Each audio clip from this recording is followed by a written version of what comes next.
కొండా సురేఖ, కొండా మురళి.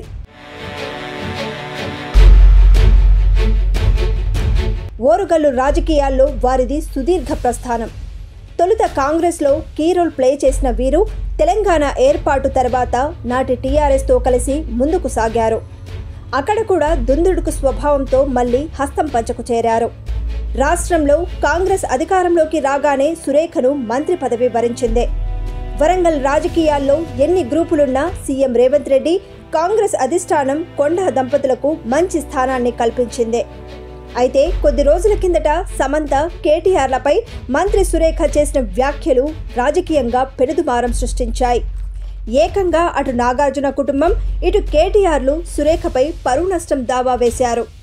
దీంతో మంత్రి కోర్టు ముందుకు రాక తప్పలేదు.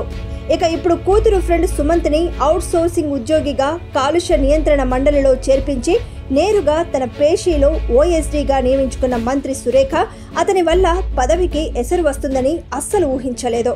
మేడారం జాతర కాంగ్రెస్ సచివుల్లో చిచ్చు పెట్టింది. ఇంకేం, ఇప్పటి వరకు సుమంత్ అక్రమాలపై ఓపిక పట్టిన వైరి వర్గాలు ఒక్కసారిగా లీకుల కత్తులు ఝుళిపించారు. దీంతో ప్రభుత్వం వెంటనే సుమంత్ని తొలగించింది. అప్పటి నుండి పరారీలో ఉన్న సుమంత్ తీరా మంత్రి ఇంట్లోనే కనబడటంతో మీడియా కోడై కూసిందే. ఇక టాస్క్ ఫోర్స్ పోలీసులు మంత్రి ఇంటికి వెళితే సురేఖ కూతురు ఎత్తిన శివాలకు పోలీసులు బెంబేలెత్తారు. మొత్తానికి కూతురు ఉపయోగించిన పదజాలం సురేఖని మరింత ఇరుకున పెట్టింది. అసలు సురేఖ భవిష్యత్ ఏమిటన్నది ఇప్పుడు కాంగ్రెస్ వర్గాల్లో చర్చగా మారిందే.